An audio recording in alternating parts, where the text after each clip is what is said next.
पार्वती जी ने तपस्या की, बारहों शंभु नाता रहाओ कुंवारी, बारहों शंभु नाता रहाओ कुंवारी।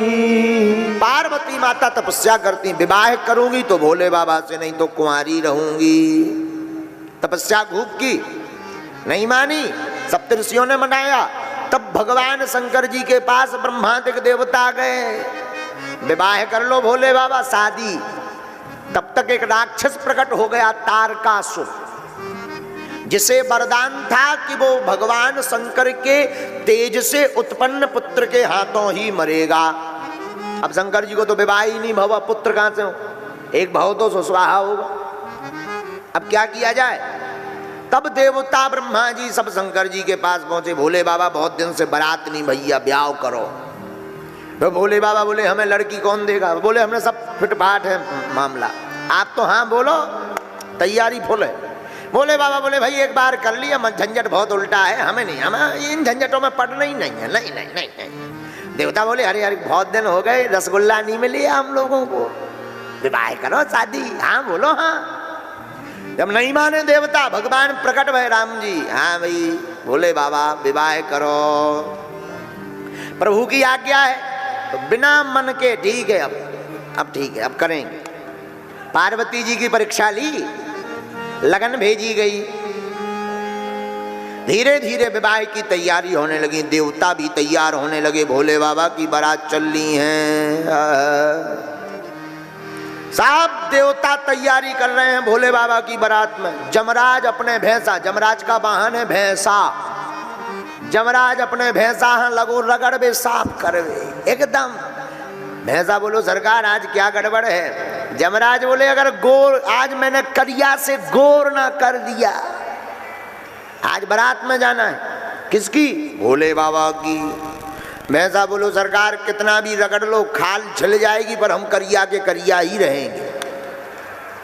ठीक है तो व्यवहार में जाओ। बढ़िया स्नान ध्यान करवाया, बढ़िया श्रृंगार किया जमराज ने भैंसा का।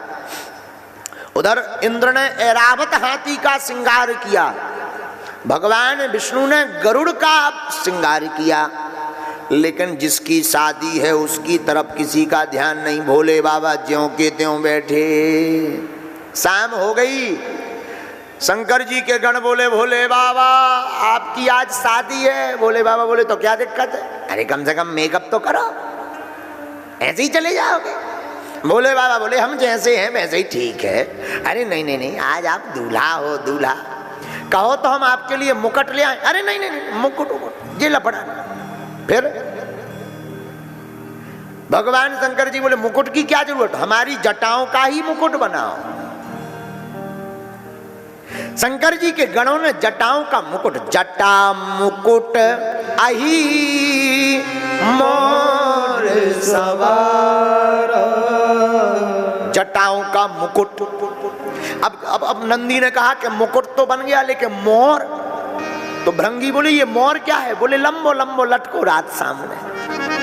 नंदी बोले चिंता मत करो, पतले पतले पीरे पीरे सांप ले आए, छोटे छोटे पतले पतले सांप पकड़ के ले आए, 10-20 ठैया।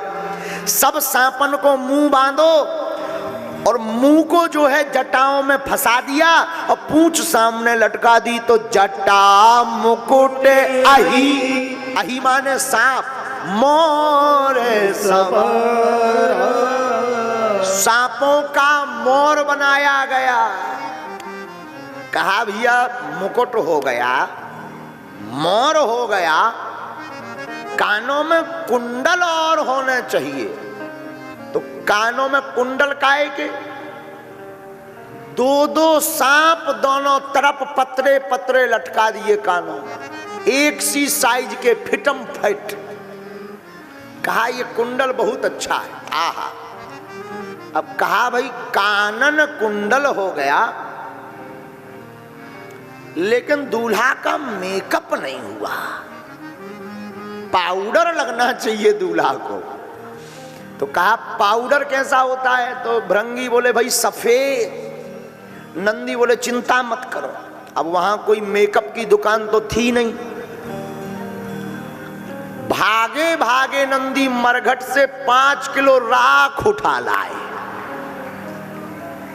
और उसी को ठीक ठाक करके, एक तो हमारे भोले बाबा वैसे ही कर्पूर गौरम करुणावतारम संसार सारम भुजगेंद्र हारम सदा वसंतम हृदयार वृंदे भवम भवानी सहितम नमामि कर्पूर गौरांग। भगवान भोले बाबा वैसे ही सफेद, ऊपर से पाउडर। कोई आदमी एकदम सफेद हो पाउडर लगा दो जाए तो अलग लगता है, विचित्र। और इन लोगों ने पाउडर लगाया नहीं, शंकर जी के गण थोप दो राख लई और थोप दई, मला नहीं थोप दिया। आंखन में तो ठीक, भवन के ऊपर भी। अब नंदी बोले कुछ भी कहो, दूल्हा पे पाउडर गजब का जम रहा। कहा भाई मेकअप हो गया, मुकुट हो गया, मोर हो गया, अब बाबा जरा खड़े तो हो। बोले साहब गड़बड़ है। बोले क्यों? बोले शेरवानी तो है ही नहीं है। बोले बाबा बोले हमको ये लफड़ा नहीं चाहिए, शेरवानी एरवानी हम जैसे हैं वैसे ही जाएंगे। नंदी कान में बोले सरकार जिस हिसाब के आप बैठे हो इस हिसाब से आपको कहीं बारात आपके लायक फिर बिटिया ही नहीं है। बोले बाबा बोले मतलब? बोले बिना वस्त्र के जाओगे, कौन अपनी बिटिया देगा? कपड़े तो पहनो। शंकर जी बोले देखो भाई हम शेरवानी एरवानी नहीं पहने, तो क्या किया जाए? तो जिस मृगछाला पर भोले बाबा बैठे हुए थे उसी को कहा कि ये लपेट दें। शंकर जी बोले ये ठीक है। अब मृगछाला में कौन से बटन हैं कि जो फंस जाए कमर में? मृगछाला में कौन से बटन हैं जो उसमें वो चिपक जाए? अब बेल्ट तो होते नहीं थे। तो कहा क्या किया जाए? तो नंदी बोले भाई एक काम करो, एक गण की ड्यूटी लगाओ कि वो पकड़े ही रहेगा।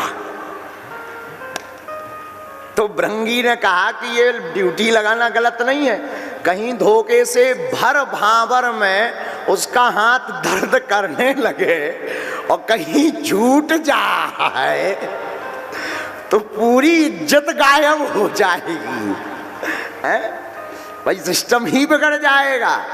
तो कहा कि क्या किया जाए? नंदी बोले इसका भी एक उपाय है। नंदी ने मृगछाला कमर में लपेड़ी और 2.5-3 हाथ का एक करिया नाग लाए।